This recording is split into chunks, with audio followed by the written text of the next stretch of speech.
fois, il y en a qui me disent « Ah, c'est pas la vraie bouillabaisse, ça devrait être comme ça ». Après, bon, on peut comprendre, hein, les gens, ils vont la figer par rapport à leur grand-mère ou comment ils mangeaient chez leur grand-mère. Sauf que, bon, l'histoire, ça n'a pas commencé avec leur grand-mère. Bonjour, Christian Qui, restaurateur à Marseille. J'ai un petit lieu qui s'appelle Bouillabaisse Turfu, près du Vieux-Port. Et voilà, je vais voir les pêcheurs le matin. Et je fais ma petite bouillabaisse. Quand je travaillais avec des historiens, un historien de la pêche en Méditerranée, c'est aussi lui qui, à travers son travail, qui valide ma réflexion sur ce que c'est qu'une bouillabaisse. Un plat de pauvre, de pêcheur, à l'origine, qui est fait avec des restes. Et en fait, on retrouve des pommes de terre, des croûtons. Il n'y a pas de vache ici, du coup, on fait une émulsion avec l'huile d'olive. Plus toutes les aromates des collines font ce plat.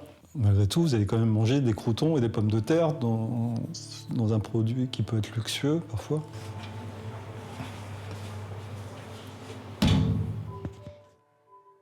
Et, mon jeu, en fait, du coup, c'est de trouver des bons poissons, pas trop chers, qui puissent rentrer dans ce prix, dans la qualité de ce que je propose. Bon, là, c'est un peu un fond, mais des fois, il y a beaucoup plus. Toi, là, il y a du... Je sais pas, il y a du crabe bleu. Alors après, moi, je suis pas... je mets beaucoup moins de poissons. Je mets 1 ou 2 poissons dans la soupe. C'est pas un repas avec tous les poissons de la charte, etc. Mais je trouve que ça a sa place, quoi, de cette façon. Ça peut permettre à pas mal de gens de goûter quelque chose qui est symbolique de la ville aussi, quoi.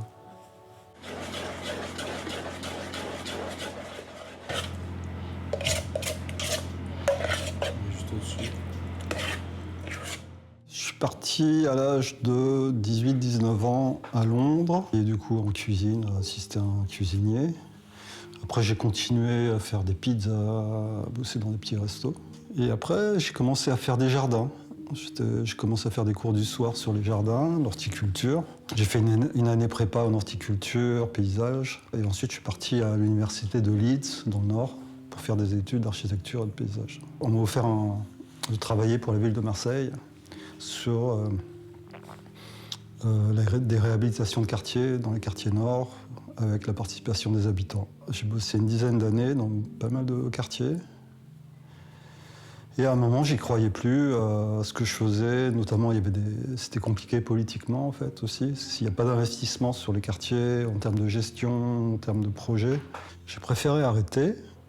Et du coup, bon, voilà, on est un peu dans un petit trou dépressif, ou à se questionner, en tout cas.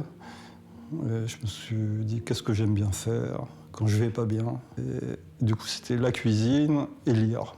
Et pour moi, ça me semblait évident que j'allais continuer à travailler à Marseille. C'était ma ville, mon ancrage, et que j'allais travailler sur le poisson, particulièrement parce que je trouvais que c'était Marseille, il y avait un truc autour du poisson. Donc tous mes stages étaient autour du poisson. Et après, je suis parti 6 mois à Los Angeles pour travailler avec des Japonais sur le poisson. J'ai trouvé un petit lieu pas cher, un petit loyer.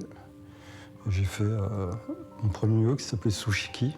Et ça a duré à peu près 10 ans. Je me suis renseigné pour acheter les poissons, etc. Du coup, j'étais à Somatie, qui étaient les mines. C'était là où les professionnels allaient, en fait.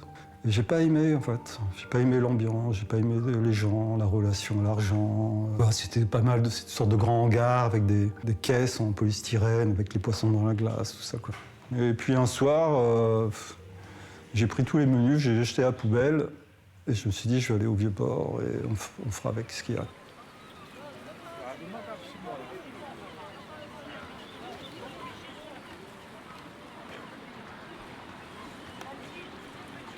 Ça a été ma rencontre avec le Vieux-Port, qui n'était pas évident au début. Genre, je sais que c'était les premières fois, il y avait des pêcheurs qui m'envoyaient chier, qui se foutaient de ma gueule, parce qu'il y a une sorte d'humour aussi qui se fait toujours, quoi. Il y avait une dame qui était trop sympa avec moi, et du coup j'ai commencé à aller la voir régulièrement, puis après j'étais voir le voisin, puis j'ai commencé à comprendre un peu qui faisait quoi, qui était qui.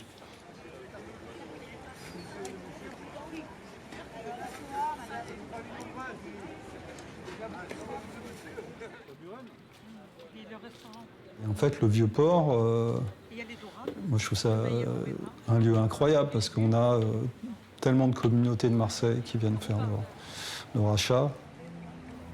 Et on a de la protéine sauvage, locale, par des pêcheurs, des petits pêcheurs qui viennent directement sur le quai, en plein centre-ville, nourrir des gens, enfin permettre que des gens se nourrissent certains poissons à 5 € le kilo, quoi, on va dire.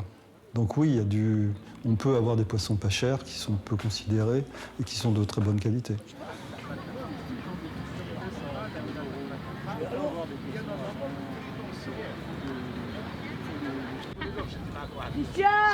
Où c'était en 2014 le resto?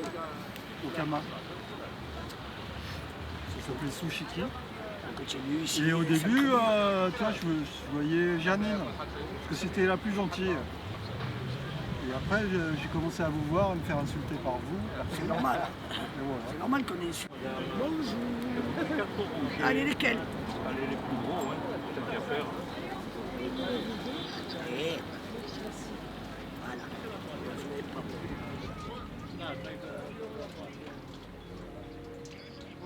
Ce qu'il faut, c'est de rien vouloir, en fait.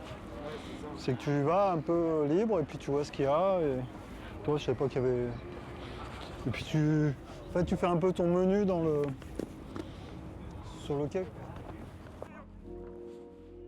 Du coup, par rapport à la cuisine, moi, je sais que je me suis dit, tiens, ma contrainte, c'est la pêche locale, le Vieux-Port, comme contrainte. Du coup, il y a une sorte de mise en danger, en fait. Parce qu'on ne sait jamais ce qu'il va y avoir. Est-ce qu'on est prêt des fois à fermer parce qu'il n'y a pas la pêche, parce qu'il y a mauvais temps du Mistral pendant 3-4 jours? C'était des contraintes que je me suis dit, mon jeu il s'articulait autour de ça. Ce qui m'a permis aussi de développer des connaissances. Mais c'est surtout la question de la pêche qui est en train de disparaître, quoi. Enfin, quand je vous dis la pêche locale et artisanale à Marseille.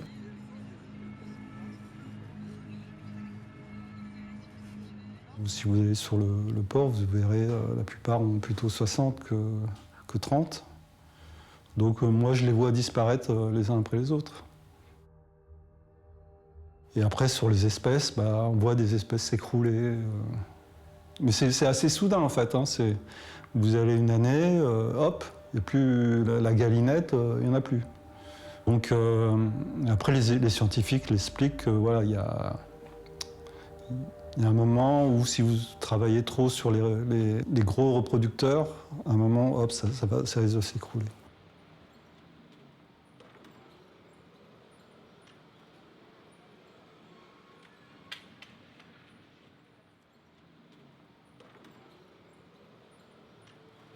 Donc, je m'appelle Daniela Banaru, je suis maître de conférence en biologie et écologie marine à l'Institut méditerranéen d'océanologie à Aix-Marseille Université.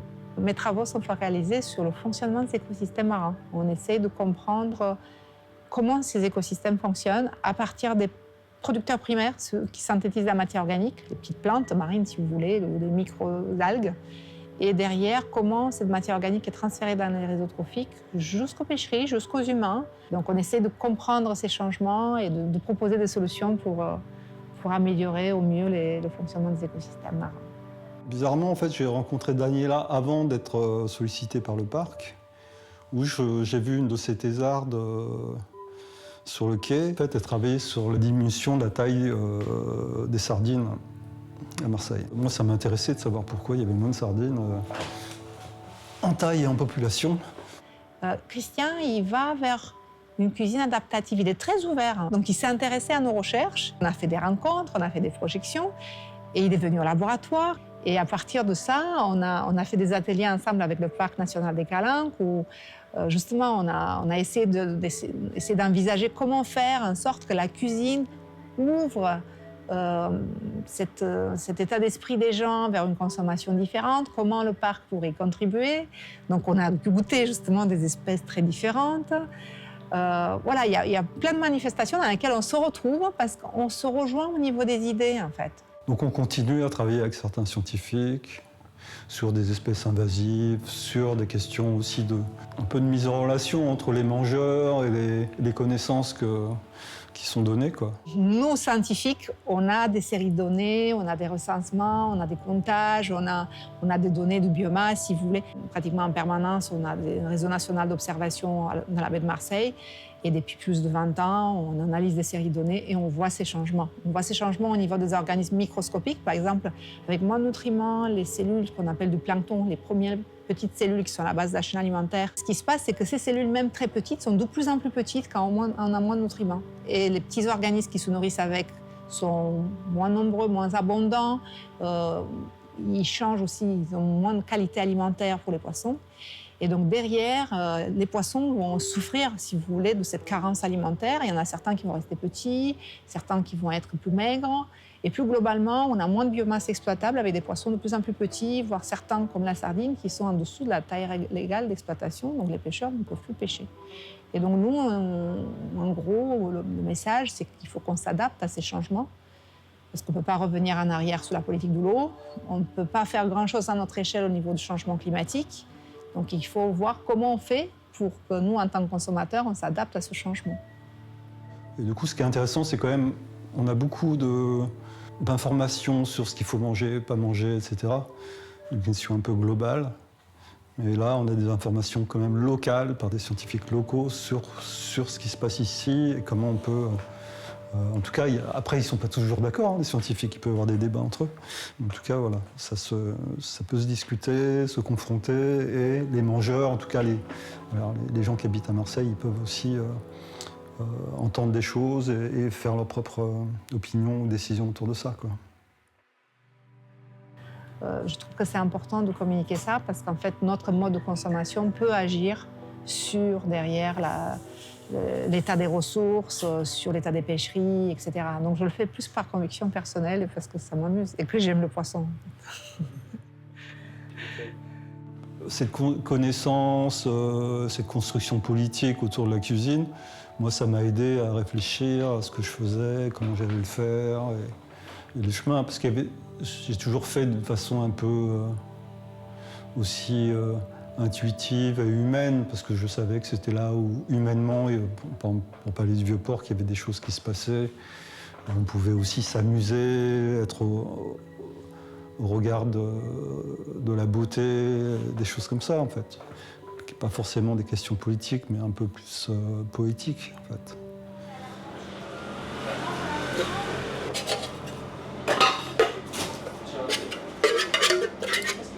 Donc ça, c'est mon couteau pour lever la peau. En fait, il n'est pas très bien aiguisé et c'est parfait pour la peau. Voilà. Quand je te disais que j'utilise mon couteau à l'envers, en fait, tout est rapide. Je sais. Quand je mangeais des bouillabaisse là, chez les pêcheurs, c'était pénible parfois, c'était toutes les arêtes que tu as dans les poissons quand tu bouffes là. Et là, quelque part, pour les gens, c'est cool d'avoir des poissons dont tu as levé toutes les arêtes.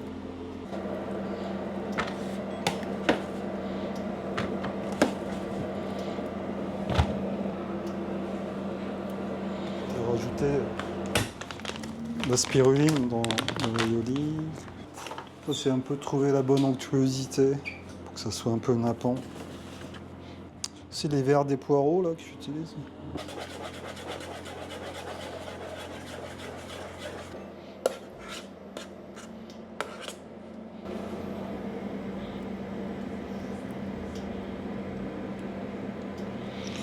Voilà.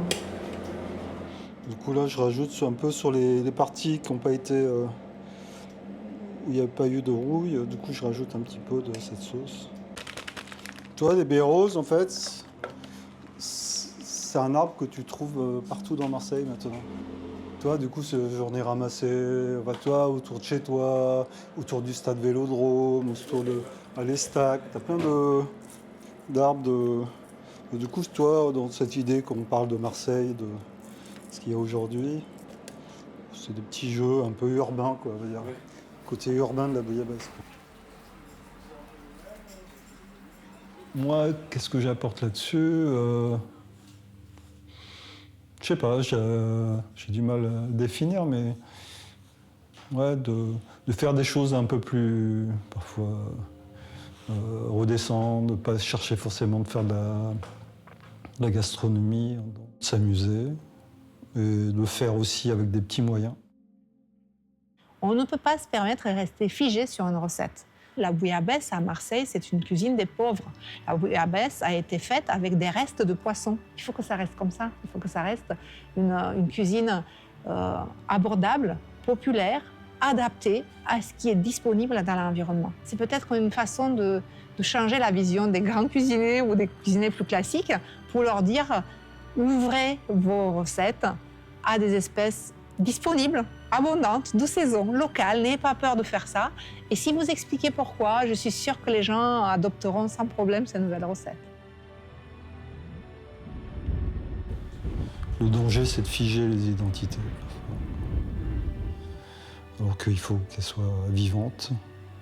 Dans ma réflexion où je voulais vivre, en France, Marseille faisait partie de ces endroits par son multiculturalisme aussi.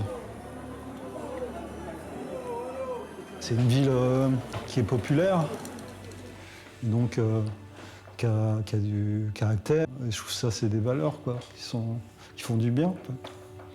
Qu'on puisse avoir des gens qui se respectent et en même temps s'affirment, etc.